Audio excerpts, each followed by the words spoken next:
Sidney Simon's situational ethics and Lawrence Kohlberg's moral reasoning, which are both grounded as the assertion that there are no absolutes, governs the learning process of decision making, in which the students are asked to discuss their parents' attitudes in light of influencing their decisions.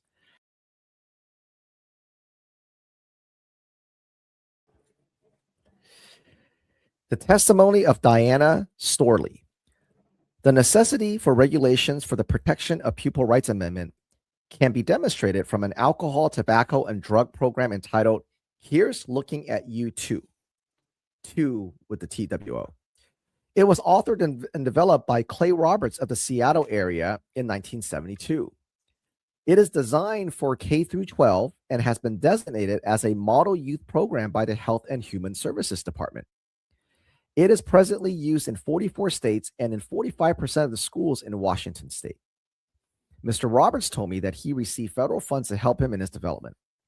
I have chosen two examples from his program, which I believe demonstrate the invasion of the students' privacy by requiring students to review information concerning sexual behavior and attitudes to make a critical appraisal of other individuals with whom students have close family relationships. The first example is taken from Plan A, 7th to 9th grades, and it is titled Risk Taking. The preface in the teacher's manual states that the assumption is that if students can take risks for the gain of high sensations, then risk-taking itself may be that substitute abuse. The introduction to the teacher clearly established that this program is based on assumptions and hypotheses. In essence, this program is an experimental program, an invasion of students' privacy. The lesson calls for a game of risk, which includes the following instructions. Risk or game cards are distributed to students who are arranged into small groups. Each student rolls dice to determine his or her category. The categories on cards include 1, 2, physical, 3, economic, 4, personal, social, 5, drugs, and 6, the choice of the other 4 categories. I have chosen several situations from personal and social categories. They are 1, swimming in the nude in a private beach with friends. 2, not telling your parents the truth as to where you're going and what you'll be doing. 3, having sexual intercourse with your boy or girlfriend. 4, cheating on an exam. Remember now, this is supposed to be a drug prevention curriculum. The student then take the above topics and apply the remaining instructions, which are B, determine by your standards whether the activity is a low, medium, or high level risk. C, determine the level of gains one can expect from engaging in this activity. D, explain circumstances that might alter your response. For example, with regard to the intercourse, the level of risk could be altered if the problem pregnancy could be resolved. E, game is complete when each student has had 5 turns. F, students record response on the worksheet as they play. G, students should listen actively and participate in discussion with other players of their group. Examples of risk-taking regarding the drug category include 1, drinking alcohol and consuming some pet pills at the same time. 2, buying marijuana from someone you don't know. 3, drinking 3 or 4 glasses of beer. 4, being asked to sell part of your marijuana. These are only a few examples. The ultimate goal throughout the game of risk-taking is to train the students in the art of responsible decision-making. However, teachers are instructed that students are never to be told that any decisions are right or wrong. Responsible decision-making. Where have we heard that before? Self-awareness. Always sounds good, doesn't it? Yep. Sidney Simon's situational ethics and Lawrence Kohlberg's moral reasoning, which are both grounded as the assertion that there are no absolutes, governs the learning process of decision-making, in which the students are asked to discuss their parents' attitudes in light of influencing their decisions. The situation that is presented the 6th grade is as follows. 6th grade. While at a friend's house, instead of drinking pop, you decide to try some beer. You have both drunk a can and are popping the top of another one when your friend's parents walk in unexpectedly and see you with the beer. The teacher then shows some photo boards revealing a variety of expressions that might have been on the face of the parents. The students then discuss this and decide individually which photo board corresponds most closely to the expression they would expect to see on their parents' faces. As a class, students are directed to discuss how they would think their own parents would react and whether they would agree. Students are asked to suggest how they wish their parents would react and why. Students are asked how they would react if they themselves were the parents. An activity follows with students role-playing in the part of the parents and what rules they would have. They are asked to name other situations in which children's and parents' views may conflict.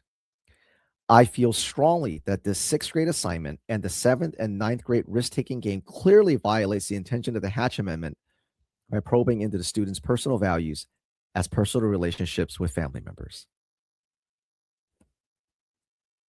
Unreal. This all early social emotional learning, cultural Yes. responsive teaching, Mhm. American Yep. school counselor garbage. It's just that it got scaled. Yes. We just kept spending more and more money. Back then, you can imagine how much a property tax was for the schools, and today it's astronomical. It's an $800 billion industry. These parents that were reading this back then could never imagine it would have grown to be this monstrosity, or as you would always say, to be the national security issue of our time.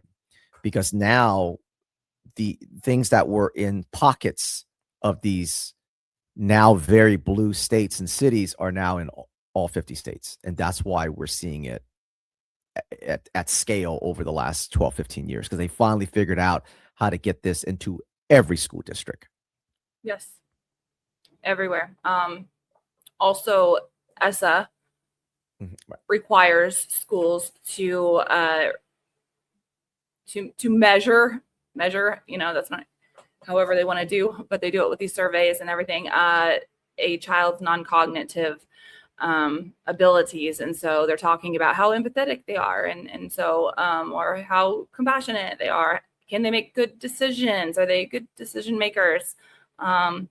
And this is also talking about, so when I was fired, one of the first things I said was that really got me thinking and trying to dig into what we were doing at the school was all of the role playing that we were doing. Mm-hmm. And we were putting children together in groups. We were giving them scenarios and doing exactly what this testimony explains, and having them kind of decide in small groups what to do. Well, we had young children and older children together. And so if a younger child said, oh, my parents would be so mad, I wouldn't, I couldn't, I would be in trouble, or, whatever it is. Then you have another child that says, well, I don't know, it's not really that big of a deal. It's just a beer. I see my parents drink beer all the time. Yeah. For that child that is very grounded in, that's not right, we shouldn't do this. You can imagine the peer pressure that's put on them to at least kind of stifle their opinion, because it's not cool or it's not acceptable in the peer group. And that's what schools are doing as well. Yeah.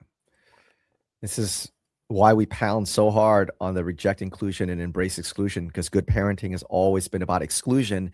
And you can see that from this testimony in our series that we're doing, the child abuse in the classroom, that since the late 70s, early 80s, they've been pushing that inclusion. They just never say that word because that word wasn't part of the woke lexicon at that time. Mm-hmm. But they have been doing all the things that the critical theory and all the stuff that we're exposing today, they were doing it in pieces. They just didn't have it systemically, like what happened starting in 2010, 2011 with SEL. Okay. Nice. That was great.